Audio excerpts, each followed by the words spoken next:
preference. Yeah.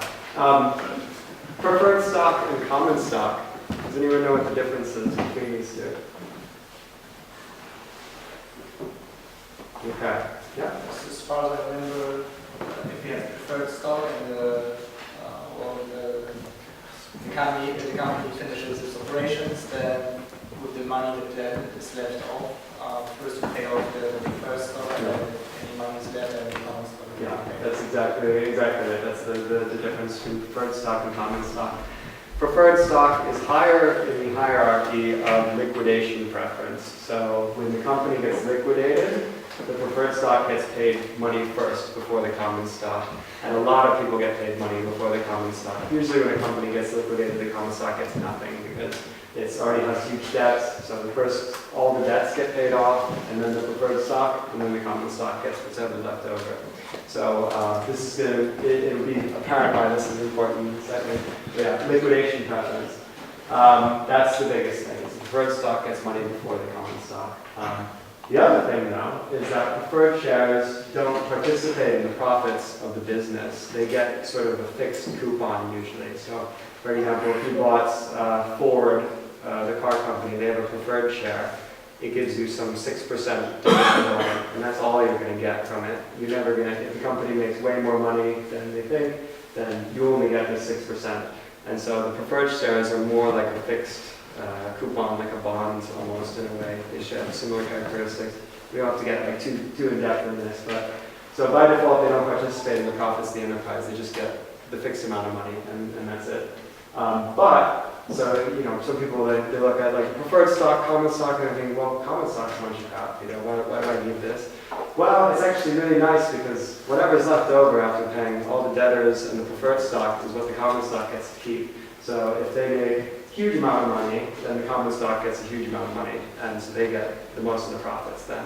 If they lose a lot of money and they get liquidated, common stock gets nothing. So if they make a lot, common stock gets the lion's share of it. So it's actually the most risky, but it's also the most reward of possible with common stock. So this is important because we're leading into non-participating convertible preferred stock with 1x liquidation preference. And I'm not just doing that to be annoying and confusing. This is actually the type of stock that most investors are looking for when you present them with terms.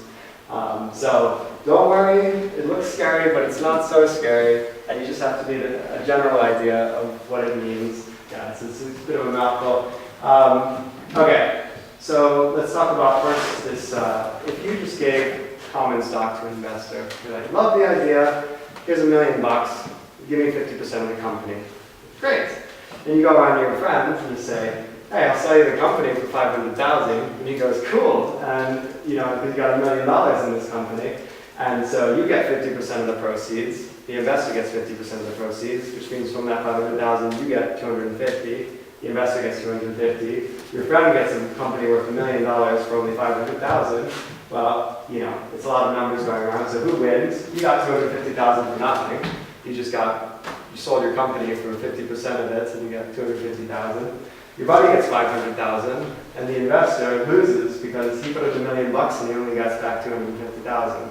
So that's something that is a bit of a trick that can be done.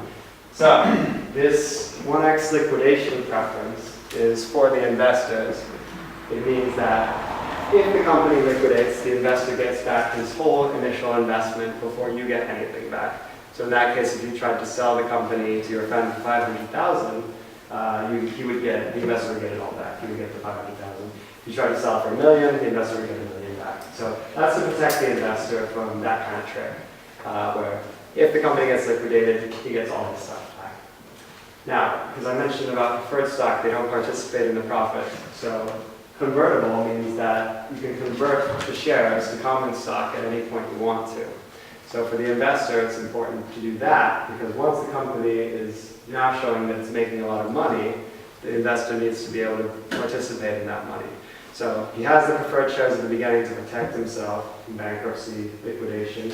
But once the company is now doing well, now he can convert into common stock, which lets him enjoy the profits of the company.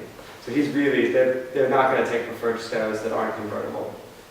Not at all, no chance in an early stage company. And they choose when they want to convert? Yeah. They choose. Yeah, they have the choice. So yeah. And non-participating, this one's actually to protect you guys, not the investor. Because if it was a participating stock, that would mean that the investor would be able to double dip and they would be able to say, hey, I got my liquidation preference, give me all my money back, and also I want to convert now, so give me half the rest of the profits. And so they would be able to take a big chunk of it, maybe a lot more than what you thought you were signing up for. So this non-participation clause is super important for you guys because it's protecting you from from them double dipping, from them taking all their money back and then some. So, yeah. So it basically means that they can't switch when you liquidate. Yeah. They can't say, I'm taking my liquidation profit. It's when you sell the They do company. both. Yeah. It's when you sell the company that's happening. I should have mentioned. But so when you sell it, they can say, hey, you're liquidating the equity, so I'm going to take my liquidation preference. I'm also going to convert to the common stock. So give me, basically not twice as much, but a lot more than what you thought you were signing up for. So protect yourself from non-participation clause. Very important. Okay. Any questions? Are the top two kind of, like you said, they definitely want convertible, but the 1 times liquidation preference, is that negotiable? It is, Like, will but someone take the risk? because it's not so much that's really to protect them in the case of this example that I gave where you really are just out to screen the investors. They're going to want this 1x liquidation to say, if you liquidate the company, if you do something like this, we're going to get all our money back. And because there's probably a good chance that they're investing most, if not all of the money in the company, then it's usually quite reasonable. And because at that stage of financing, it's adding to the company this chunk of money, they want their liquidation preference. They're going to be pretty adamant about that, and they never sign a contract without one. So, yeah. Right. So does the first one expires after some time? Or It's only applicable to the preferred shares before they convert, but no, it doesn't expire usually. what about if you get the farm bankrupt and you cannot pay that 100%? Yeah, but then it's okay. You can't pay it back. You can't pay it back. But the thing is, you can't pay yourself some chunk of money and not pay them. Then they will take you to court. And But this will stay there as long as the company is running. Yeah. Well, until they convert to the convertible, until they make common shares. They also can convert the liquidation preference to No. Once they convert to common stock, it's the same stock that you own. So, or it could be a different class, but usually they want the same stock that you own. So you can make, because also common stock, preferred stock has no voting rights. Common stock has voting rights. So they may be okay with you having a different class of stock where you have more voting rights because you want to, you give them 80% of the company. Don't do that though, but give them, some chunk of the company, 50%, but you say, hey, I want a little bit more voting preference so I can, still maintain control of the company. And so you might be able to get like a different class of shares like that. And it's all outlined in the contracts of what these shares are. And at this point, it's good to have sort of a lawyer to look it over and just make sure it's, it's all on. So, yeah. Can I ask, as a designer, there's been times where I've kind of invested in a company with my time. So when my time comes to actually negotiate shares with the person who's done the startup, like this is something that I should be looking at. Yeah. Saying like, okay, so I can actually say this is what I want. Yes. Yeah. Now that and go to the website afterwards, download the presentation. You can look up all these terms and find like on Investopedia and stuff, and it'll describe it. But understanding it's pretty good, for you as just the general CEO of the company. You gotta, be on top of it and at least know, or have a good friend that knows quite well, or rather colleague, someone working with it. So yeah.